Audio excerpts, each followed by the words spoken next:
집사님 어떻게 이렇게 성경을 잘 읽으셨어요? 네, 안 틀리셨어요. 몇 번 연습하셨어요? 여러 번. 사실 잘 보이다가도 저도 어떤 때는 이렇게 성경 말씀이 눈에 빨리 안 들어올 때가 있어요. 네, 또 앞에 나와서 성경을 봉독하는 것은 때로는 떨리기도 하고 두렵기도 합니다. 우리 믿음을 어떻게 이해를 하고 계신지요? 믿음이 뭘까요? 또 지난주에 6장 8절 속에 기록되어 있는 은혜라는 단어, 그러나 노아는 여호와께 은혜를 입었더라 라고 했는데 은혜를 어떻게 이해를 하고 있나요? 어떤 분들은 은혜는 공짜다 이렇게 설명하기도 합니다만 정말 그렇게 설명을 해도 될까요? 그게 은혜일까요? 그래서 어떤 분은 이 믿음을 이렇게 어쩌면 두 가지 단어로 대조해서 설명할 수도 있을 것 같습니다. 첫 번째는 사람이 낙천주의적인 사람이 있습니다. 또 비슷하지만 다른 낙관주의적인 사람이 있습니다. 한 주간 살면서 화를 더 많이 내셨나요? 감사와 웃음을 더 많이, 칭찬을 더 많이 하며 사셨나요? 뭐 한 주간을 따지지 말고 오늘 하루 아침에 눈 떠서 지금까지는 좀 어떠셨나요? 감사와 기쁨과 즐거움이 더 많으셨나요? 아니면 순간순간 화가 더 많으셨나요? 큰 소리 치고 싶으셨는데 참으셨나요? 낙천주의는 이런 거라고 합니다. 아무것도 안 하면서 잘 되겠지. 아무 일 없을 거야. 이런 사람이죠. 근데 믿음을 이렇게 낙천주의적인 사람으로 이해하는 경향이 있습니다. 내가 아무것도 안 해요. 그리고는 하나님이 도와주시겠지. 기도도 하지 않고 일도 하지 않고 오늘 뒷부분에 나오는 것처럼 저축도 하지 않고 자기 개발도 하지 않으면서 하나님이 도와주실 거야. 이걸 믿음이라고 생각할 수도 있습니다. 그러나 사실 그렇지 않지요. 오늘 본문도 그렇고 성경을 보면 그것을 믿음이라고 성경은 결코 말하지 않습니다. 그렇다면 성경에 가까운 믿음, 은혜는 낙관주의입니다. 즉 낙관주의는 뭐냐면 내가 할 수 있는 일, 내가 해야 될 일, 내가 반응해야 될 것, 그거 열심히 하는 겁니다. 예를 들면 학생으로 비유하면 학생은 내게 주어진 시간, 수업 시간이든 자율학습 시간이든 방과 후 시간이든 열심히 하죠. 그리고 시험 볼 때 기도하는 거예요. 뭐라고 기도하겠어요? 하나님, 내가 할 수 있는 거 최선을 다했습니다. 여전히 부족하지만 하나님 도와주십시오. 기억나게 도와주시고 그리고는 하나님 앞에 혹여 주님 제가 아무것도 기억이 안 나서 찍을 수밖에 없을 때 저를 긍휼히 여기시거들랑 그것도 맞는 은혜도 베풀어 주십시오. 그런 기도를 드릴 수도 있을지 모릅니다. 그게 성경 속에서 말하는 믿음이고 은혜입니다. 지난주 말씀 속에서 노아는 여호와께 은혜를 입었더라. 그러면 하나님은 왜 노아에게 은혜를 베푸셨을까라고 하는 질문입니다. 그 기준은 뭐였을까라고 하는 거죠. 8절만 보면 그냥 엿장수 마음처럼 하나님의 마음이라고 생각될 수도 있습니다만 오늘 본문에 귀를 기울이면 그렇지 않습니다. 하나님께서는 은혜 받을 만한 자에게 은혜를 베푸신다는 사실이죠. 오늘 9절을 볼까요? 이것이 노아의 족본이라. 우리는 창세기 5장 1절에서 아담의 계보, 그 다음에 창세기 2장 4절에서 천지가 창조될 때에 하늘과 땅의 내력, 계보거든요.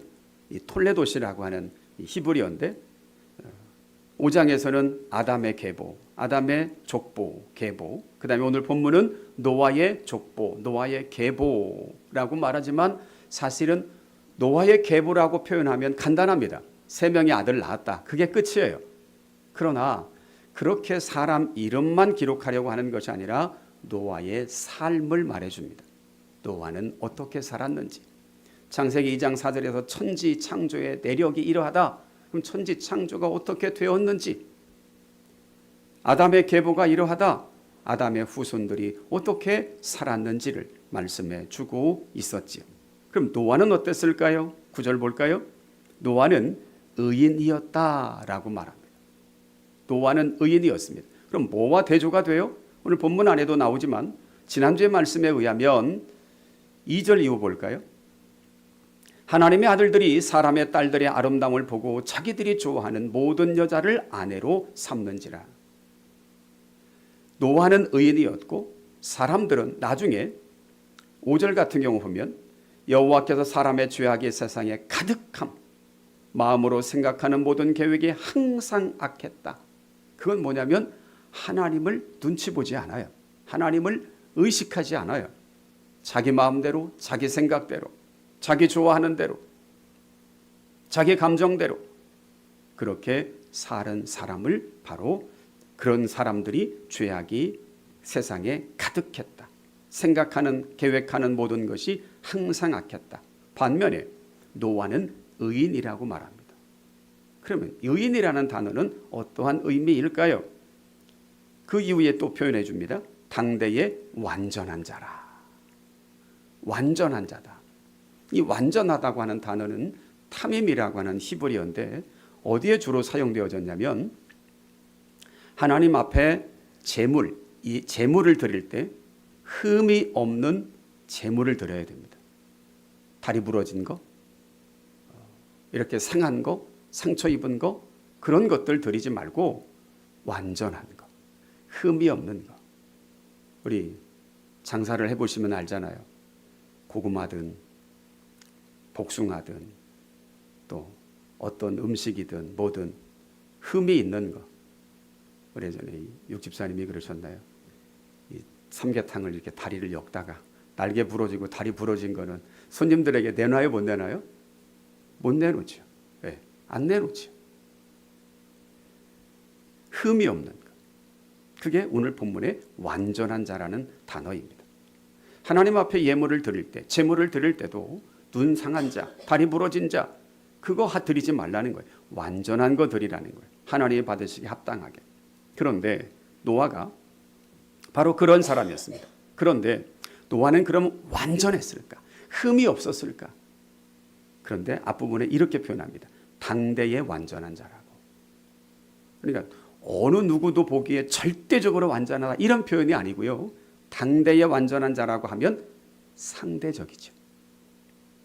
6장 앞부분에서 당시의 사람들은 생각하는 것, 계획하는 것 모든 것이 악했습니다. 자기 중심으로 살았습니다. 그런데 노아는 그 시대에 그 사람들에 비해 훨씬 완전했다는 겁니다. 이것을 또 한마디로 이렇게 표현해 줍니다. 뒷부분에 하나님과 동행했다. 하나님과 동행했다. 언젠가도 말씀드렸던 것처럼 내가 누구와 동행하기 위해서 전제 조건이 뭐예요? 가장 중요한 요건이 내가 어떤 사람과 친구와 함께 동행을 해야 돼요. 그러려면 제일 중요한 게 뭘까요? 다 그렇게 살면서 정작 이렇게 질문하면 뭔지 잘 이해가 안 되시나요? 한마디로 자기 부인입니다. 계속해서 나를 주장하면 그 사람과 충돌이 일어나고 그 사람과 같은 길을 걸어갈 수 없습니다. 가정 안에서도 그렇습니다. 회사에서도 그렇습니다. 사회에서도 그렇습니다. 신앙도 마찬가지입니다. 하나님과 동행한다. 이 동행한다는 단어가 뭐냐면 걷는다라는 단어거든요. 그냥 살아가는 거예요. 우리가 찬양 일상이라는 노래 불렀던 것처럼 말이죠. 예배 드릴 때만이 아니라 하루 일주일 168시간 내내 그분과 함께 살아가는 거예요. 시장 갈 때, 밥 먹을 때, 일할 때, 잠잘 때 계속 그분과 함께 걸어가는 것을 동행이라고 말합니다. 그러면 생각해 보십시오. 하나님과 동행하기 위해서는 그분과 나의 생각이 똑같아야 돼요. 그분이 걸어가시고 목표하는 길이 나와 같아야 돼요. 그러면 내가 기준이고 하나님이 나에게 맞춰야 될까요? 하나님이 기준이고 내가 그분께 맞춰야 될까요? 하나님이 기준이시죠. 그러면 내가 이쪽으로 가고 싶은 마음을 죽이고 포기하고 하나님께 복종하는 것, 그래야 동행이 가능합니다. 그래서 인고 부부가 됐든 행복하게 사는 사람들 보면 서로 주장이 아니라 서로 미안함과 자기를 부인합니다. 어떻게 하면 서로 상대방이 편할 수 있을까? 그것을 서로 연구하고 서로 행동합니다. 말만 해서 시키고 지적질하고 이게 아니고 저거 저 사람 해야 될 일이지만 내가 시간이 되고 여유가 있으니 내가 이걸 해야 되겠다라고 하는 거죠. 그럴 때 상대방은 알을까요? 모를까요? 알죠. 고맙지요. 그러면 다음에 그 사람은 이렇게 생각할 겁니다. 나는 저 사람을 위해서 또 무엇을 도와줄까? 무엇을 내가 갚을까? 그런 생각이지. 서로. 그럴 때 하나가 되고 그 함께 동행하는 길이 오래 갈 수 있습니다. 절대적으로 상대방에게 맞추는 거죠. 오늘 노아가 바로 그런 사람이었습니다. 의인이었습니다. 당대의 완전한 자였습니다. 그는 하나님과 동행했습니다. 이런 표현들은 앞부분에서 당대에 생각하는 것, 계획하는 것, 또 자기 마음대로 감정대로 사는 것, 그런 사람들의 모습과는 완전히 반대가 되죠. 그런데 10절 볼까요? 노아가 세 아들을 낳았습니다. 셈과 함과 야벳. 우리는 5장을 보면서 이 노아의 이 표현이 참 어색합니다. 왜 그래요? 아담은 800년 동안 지내며 자녀를 낳았습니다. 그 이후에 수많은 창세기 5장의 사람들이 몇 세에 누구를 낳았고 몇 년 동안 자녀를 낳다가 몇 세에 죽었더라. 이게 법칙처럼 후렴구처럼 반복이 되었습니다. 그런데 5장 32절은 이렇게 표현하죠. 창세기 5장 32절 노아는 500세 된 후에 셈과 함과 야벳을 낳았더라. 창세기 5장을 쭉 읽어보면 보통 사람들은 굉장히 앞부분에 자녀를 낳습니다. 아담은 가인과 아벨 지나서 셋을 세 번째 낳을 때가 130세였습니다. 그 이후에 계속해서 보면 젊은 날에 자녀를 낳습니다. 그런데 노아는 다른 사람들에 비해 굉장히 오래 걸렸습니다. 500세의 자녀를 낳았어요. 마치 아브라함이 100세의 이삭을 낳은 것처럼 말이지. 아브라함 시대의 다른 사람들은 더 훨씬 일찍 자녀를 낳았어요. 그런데 노아도 마찬가지였습니다. 500세 된 후에 셈과 함과 야벳을 낳아요. 첫 번째는 자녀를 너무 늦게 낳아요. 두 번째는 그 이후에 이제 자녀를 더 이상 낳을 수 없는지 3명 낳은 것으로 끝나요. 그러나 다른 사람들은 일찍 자녀를 낳고 수백 년 동안 자녀를 또 다른 자녀들을 계속 낳았지요. 그런데 노아는 좀 다르네요. 그러면 우리는 이런 생각이 듭니다. 아브라함을 연상하면서 노아가 자녀를 낳지 못할 때 하나님 앞에 기도한 것은 아닌가. 자녀를 낳기 위해 사람이 할 수 있는 이런저런 수단을 다 쓴 것은 아닌가. 이런 생각을 하게 됩니다. 어쩌면 노아는 이러한 일들을 통해서 그 이후에 좀 더 아니면 그 전에 이렇게 하나님 앞에 의인으로 완전한 자로 하나님과 동행하는 자로 살았던 것으로 추측이 되어집니다. 그래서 그것을 8절은 여호와께 은혜를 입었다. 즉 노아는 여호와의 은혜를 발견했다는 겁니다. 은혜를 입었다는 게 노아는 여호와의 은혜, 여호와의 호의 이것을 발견한 거예요. 그래서 완전한 자로 의인으로 하나님과 동행하는 삶을 살았습니다. 어떤 사회 속에서 악이 관영하고 포악하고 자기 마음대로 자기 생각대로 다수의 사람들이 살아가고 있는데 노아는 자기 삶을 의롭게 완전하게 하나님과 동행하는 삶을 살기로 결단한 거죠. 그것을 히브리서에서는 믿음이라고 말합니다. 오늘날도 마찬가지죠. 오늘날도 사회는 공평하지 않아요. 악한 자가 잘 되는 것 같고 하나님 말씀대로 사는 자가 때로는 힘들고 어렵고 손해보고 무시당하는 것 같은 생각이 들 때도 있습니다. 그러나 성경 말씀을 통해 하나님의 말씀이 확실하다. 하나님은 다 보고 계시고 하나님은 나중에 감찰하시고 나중에 보상하시고 심판하시는 분이다 라고 하는 것이 우리 저와 여러분에게 믿어지면 하나님의 말씀대로 살아갈 수 있는 힘이 하나님으로부터 주어질 줄로 믿습니다. 그게 믿음이지. 하나님이 어떤 분인지 믿어지지 않는데 이렇게 살으래. 그러면 계속 의심이 생겨요. 노아는 셈과 함과 야벳 3명밖에 낳지 않았어요. 그게 창세기 5장과 비교하면 특이사항입니다. 뒤늦게 난 것, 그 다음에 3명밖에 낳지 않은 것. 마치 아브라함처럼 말이죠.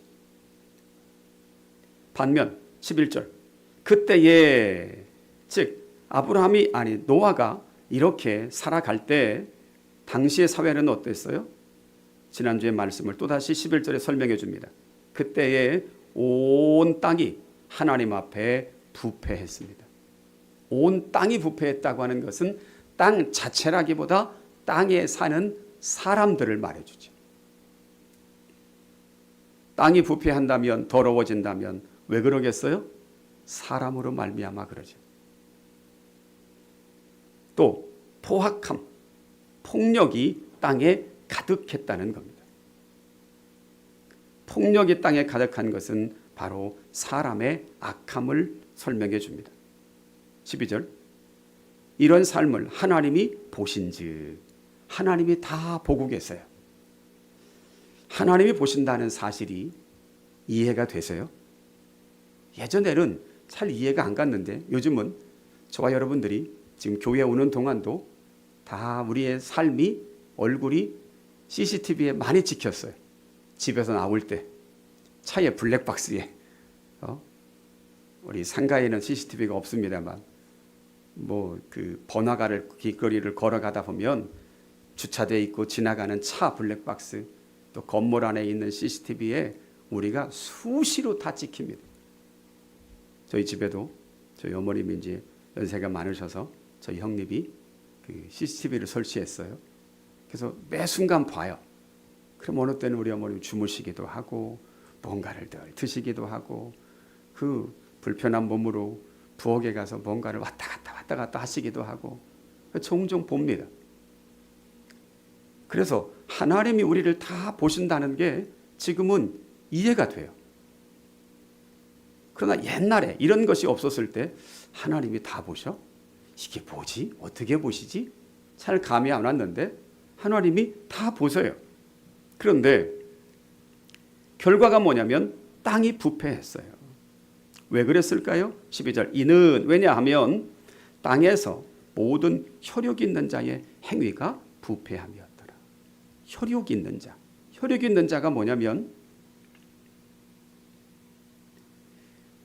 6장 3절 그들이 육신이 됩니다 라고 했을 때 육신 지난주에 말씀 기억하시나요? 이걸 원어 그대로 표현하면 고깃덩어리입니다.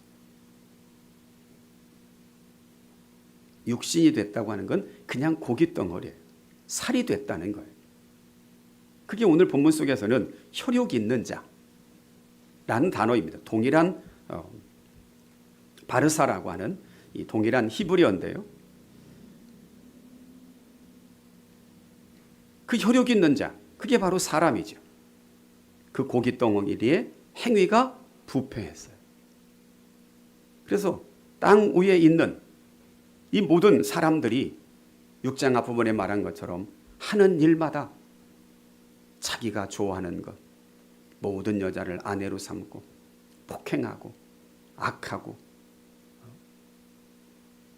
이런 일들만 가득했다는 겁니다. 11절에도 보면 포악함이 땅에 가득해요.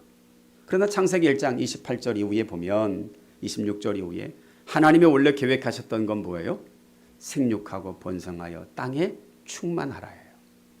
그런데 시간이 지나면서 오늘 본문 속에서 말하고 있는 것은 하나님을 경외하고 하나님을 섬기는 사람으로 땅에 가득한 것이 아니라 고깃덩어리만. 그 고깃덩어리는 뭐예요? 부패하고 악하고 하나님을 대적하고 그런 사람들의 행위, 폭력, 그게 가득했다는 거예요. 그러면 사람들의 폭력이 뭔지는 우리는 추측할 수 있습니다. 창세기 4장에서 어떤 거예요? 가인이 아벨을 죽이는 거죠. 아담의 7대 손이었던 라멕이 창세기 4장 23절 이후에 보면 여전히 내가 사람을 죽였고 나의 상함으로 말미암아 소년을 죽였도다. 오히려 죽인 것, 죄 지은 것을 자랑하는 거예요. 오늘날도 간혹 그런 사람들이 있습니다. 또 드라마나 영화 같은 데 보면 정말 이해할 수 없는 악함이 있습니다. 뭐냐면 사람을 살해하면서 들키지 않은 것, 그것을 자기가 지혜롭다고 스스로 자만해지는 거예요. 오늘날도 이런 악한 사람들이 얼마나 많은지, 그리고 악을 자랑하지. 그랬다는 겁니다. 그러자 하나님은 이런 부패함 모습을 보고 어떻게 하실까요? 13절 하나님이 노아에게 이르시되 의인이었고 완전한 자였고 하나님과 동행했던 노아, 하나님의 은혜를 발견하고 하나님의 은혜에 머물기로 결정했던 그 노아에게 하나님이 말씀하십니다. 당신의 계획을 알려주십니다.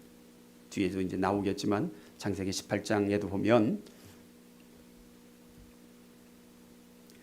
하나님께서 소돔 고모라 성을 심판하시려고 합니다. 그런데 그것을 아브라함에게 알려주십니다. 성경에 보면 하나님은 선지자들에게 알려주십니다. 오늘 본문에는 노아에게 알려주시네요.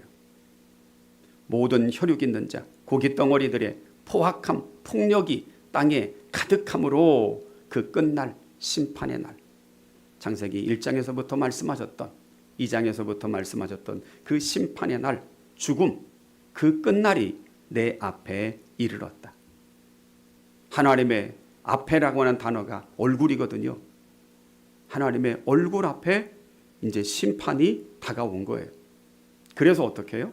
내가 그들을 땅과 함께 멸하리라. 하나님께서 심판하시겠다고 멸하겠다고 하셨던 약속들은 창세기 2장에서부터 있었습니다.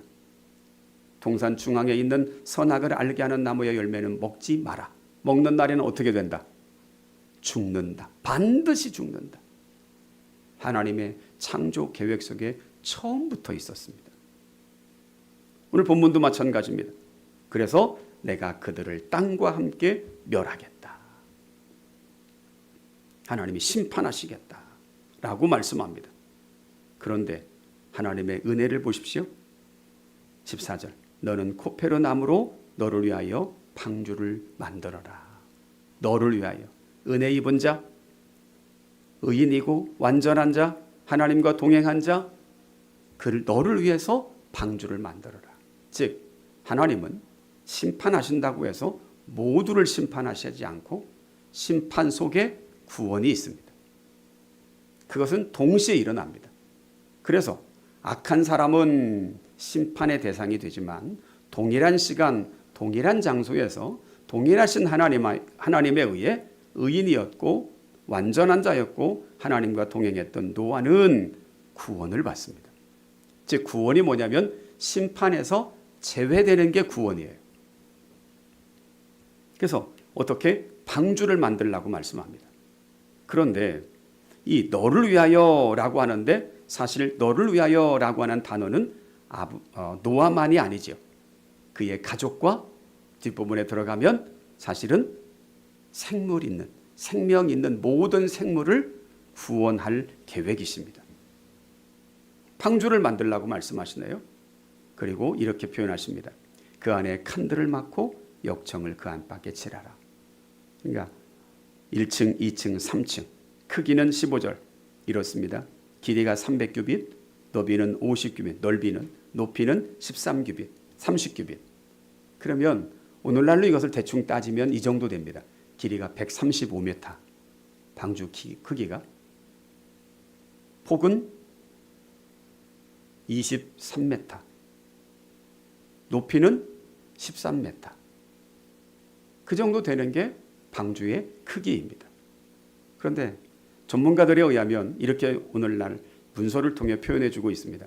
이 비율은, 길이와 높이와 넓이의 이 비율은 물에 뜨는 것의 가장 완벽한 비율이라고 합니다. 전문가들이 하는 이야기예요. 구체적으로 이렇게 또 표현하시죠. 3층으로 상중하. 그 다음에 17절. 내가 홍수를 이 땅에 일으켜 무릇 생명의 기운이 있는 모든 육체를 천하에서 멸절하겠다. 다 멸절시키겠다.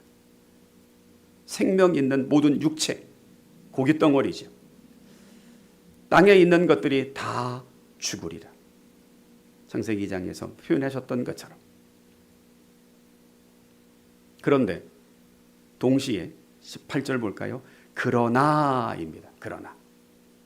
지난주에 말씀에서도 사람들이 생각하는 모든 것, 계획하는 것이 악했습니다. 8절. 그러나 노아는 여호와께 은혜를 입었더라. 그런 것처럼 18절에 이러한 커다란 심판 앞에 그러나 너와는 내가 내 언약을 세우겠다라고 말씀합니다. 어떤 사람이었기에 노아는 여호와의 은혜를 발견하고 하나님의 말씀대로 살기로 결심한 사람이기에. 근데 왜 그랬을까? 그에게는 무슨 일이 있었을까? 사실 성경은 말하지 않습니다. 그러나 우리는 앞에서 언급한 것처럼 에녹을 통해서, 아브라함을 통해서 노아의 삶을 추측할 수 있습니다. 에녹은 65세에 무드셀라를 낳죠. 무드셀라를 낳으면서 그의 낳기 전의 삶과 낳은 후의 삶이 너무나도 달라요. 낳기 전에는 하나님과 동행했다는 단어가 없는데 무드셀라를 낳은 후 하나님과 동행합니다. 그런데 나중에 또 살펴보겠지만 무드셀라가 제일 오래 살아요. 969세. 근데 날짜를, 연수를 계산하면 969세 무드셀라가 죽는 해가 언제냐면 홍수가 있는 노아 600세 되는 해입니다. 기가 막히게 맞죠.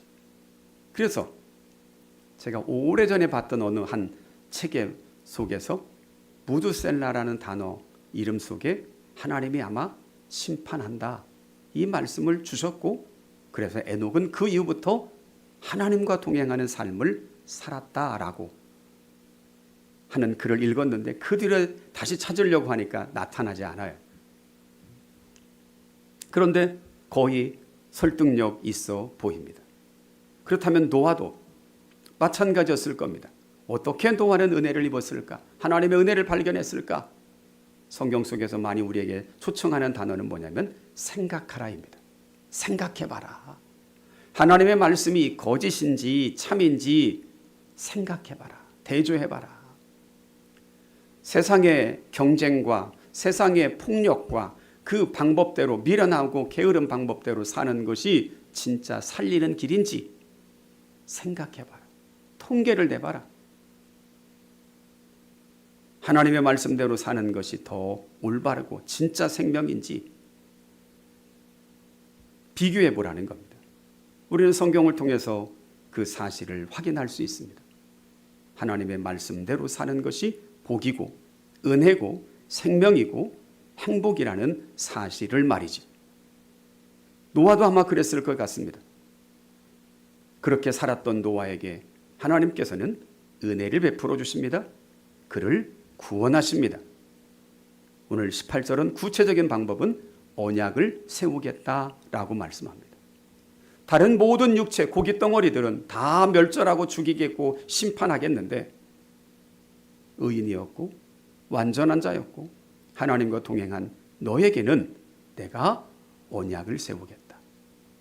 언약을 세운다고 말해요. 언약을 맺는다고 말하는 게 아니고요. 처음 언약은 언약을 맺는 건데 언약을 세운다는 것은 노아와 1대1의 관계를 표현하고 있는 거죠.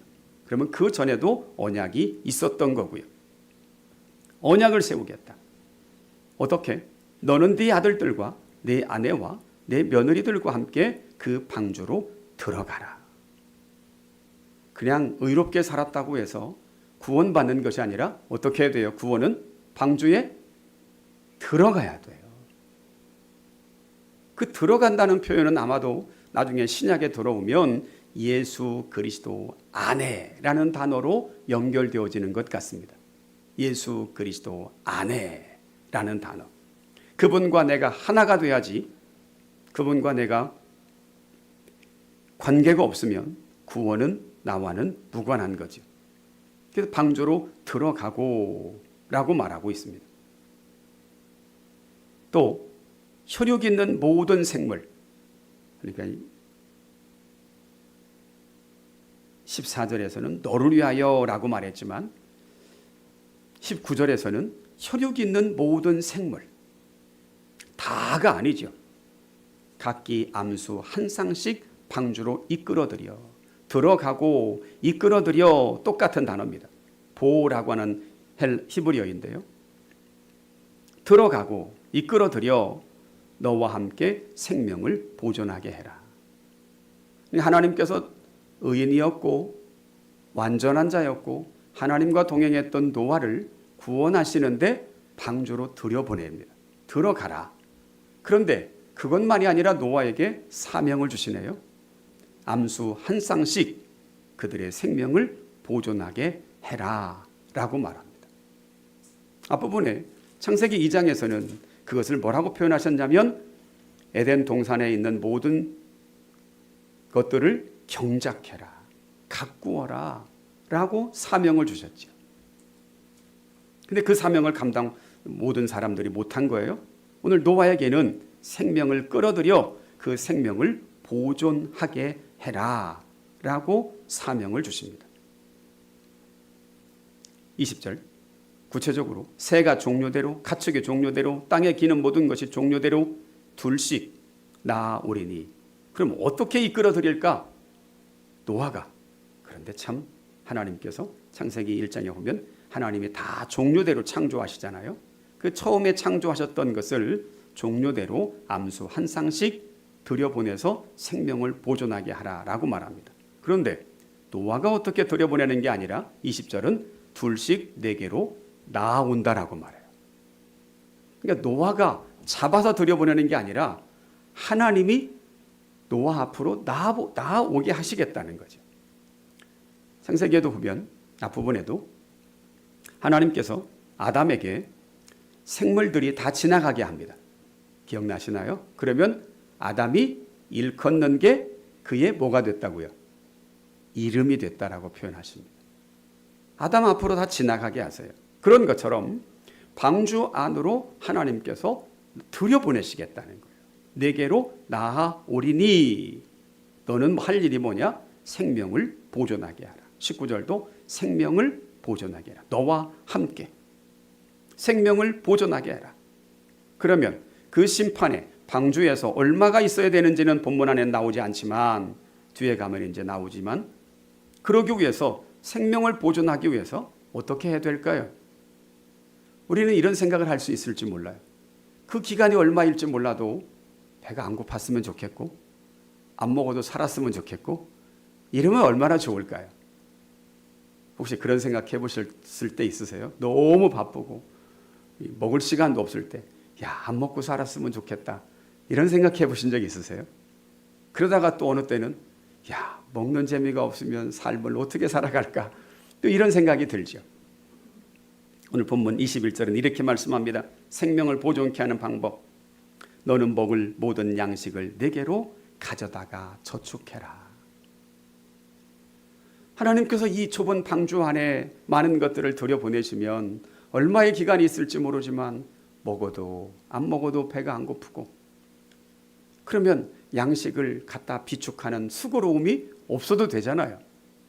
그런데 하나님은 그렇게 하지 않으셨어요. 먹을 양식을 내게로 가져다가 저축해라. 이거는 노아가 해야 될 일이죠. 저축해라.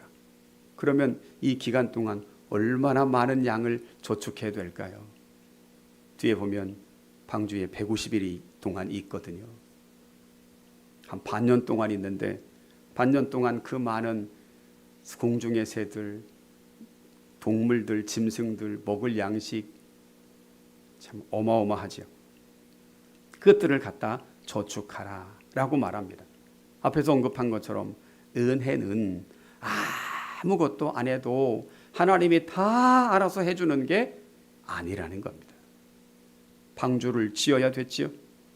옆에 살아가는 사람들이 악하고 폭력을 행사하며 하나님을 거역하며 살아가는 사회 속에서 노아는 외롭게 힘들고 어렵게 의롭게 살아가야만이 됐어요. 쉽지 않지요. 오늘날도 마찬가지고요. 방주를 만든다고 하는 것, 많은 학자들이 그 시간을 계산할 때 120년으로 이해하고 있습니다. 쉽지 않죠. 그게 바로 하나님의 은혜를 발견하고 그 은혜에 머물기로, 그 말씀대로 살아가기로 결정하는 겁니다. 앞부분에서는 에덴 동산에서는 하나님께서 먹을 것들을 다 주셨어요. 땅이 그 모든 것들을 내게 하셨죠. 그런데 오늘 21절에 보면 양식을 가져다가 저축해야만이 됐습니다. 이것이 너와 그들의 먹을 것이 되리라. 13절부터 말씀하셨던 하나님의 계획, 하나님의 약속, 구원의 방법, 그것을 노아는 어떻게 해야 될까요? 하나님께서 제시하셨던 언약의 조건들이 있는데 노아는 이것에 어떻게 반응할까요? 22절입니다. 노아가 그와 같이 하여, 하나님의 말씀대로 하는 거예요. 본문 속에 보면 노아의 저항과 질문과 반문이 있나요, 없나요? 없어요. 노아는 어떤 생각으로 이것을 했는지 모르겠어요. 그런데 본문에 보면 그게 없어요. 그래서 성경은 이렇게 한마디로 말하죠. 그와 같이 했다는 단어를 또다시 풀어 설명해 줍니다. 하나님이 자기에게 명하신 대로 다 준행하였더라. 하나님이 자기에게 명령하셨어요.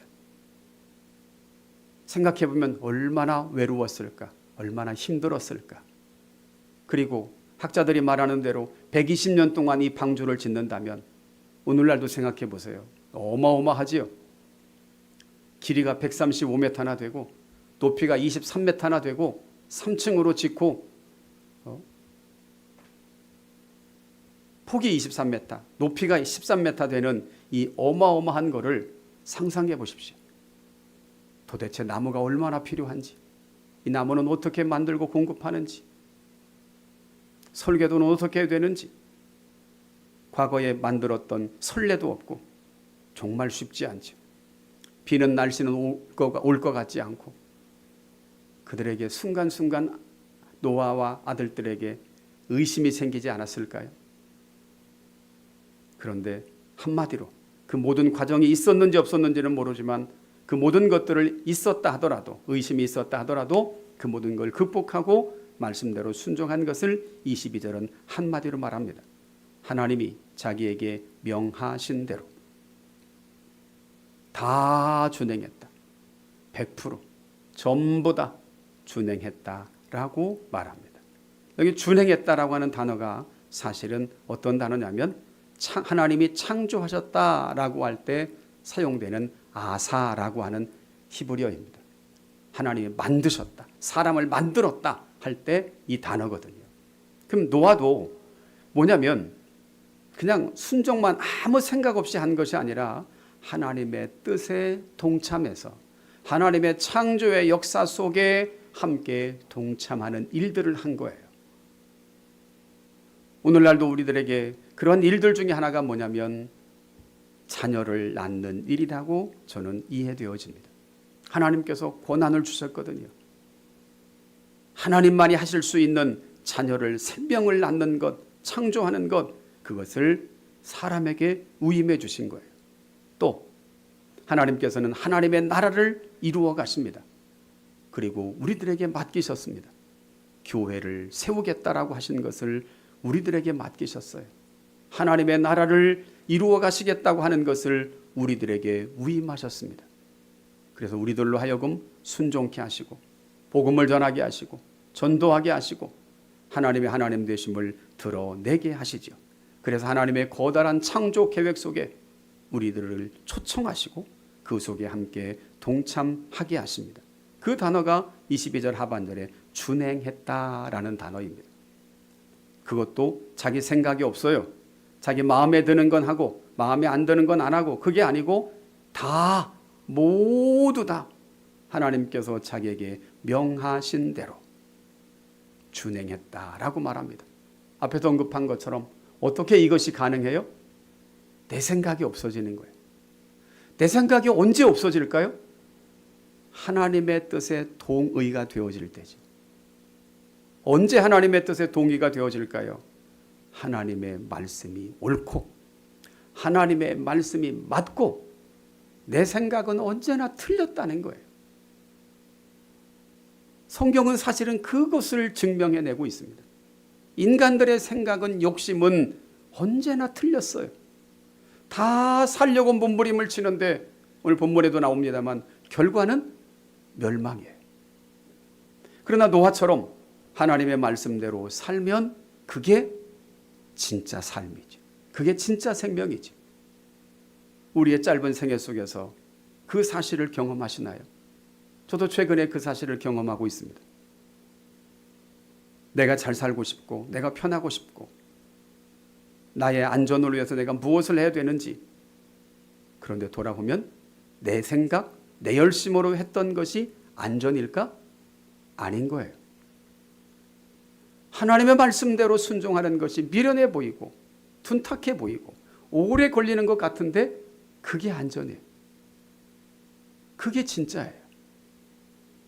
그런데 제 개인의 경험으로는 신학생이고 전도사였고 목사였어도 지금보다 더 훨씬 20, 30년 전에 젊을 때는 그 말씀이 자꾸 덜 믿어져요. 그런데 이제 경험을 하면서 자꾸 반복되어지면서 느껴지는 건, 아, 내 생각이 틀리구나. 하나님의 말씀이 맞구나. 그래서 젊을 때보다 믿음이 조금씩 좋아집니다. 저는 우리 모든 성도님들이 신앙의 연륜이 깊어질수록 하나님의 말씀에 귀를 기울일수록 하나님 말씀이 맞고 내 생각은 틀리고, 그럼 내 생각이 맞을 때는 언제 있을까요? 하나님의 말씀에 순종할 때, 하나님의 말씀에 내가 동의할 때, 그때는 맞는 거지. 그러나 하나님의 말씀과 내 생각, 내 경험, 내 지식에 충돌이 되어진다면 확인해 보십시오. 돌아보십시오. 내 생각이 언제나 틀렸습니다. 하나님의 생각이 언제나 맞았습니다.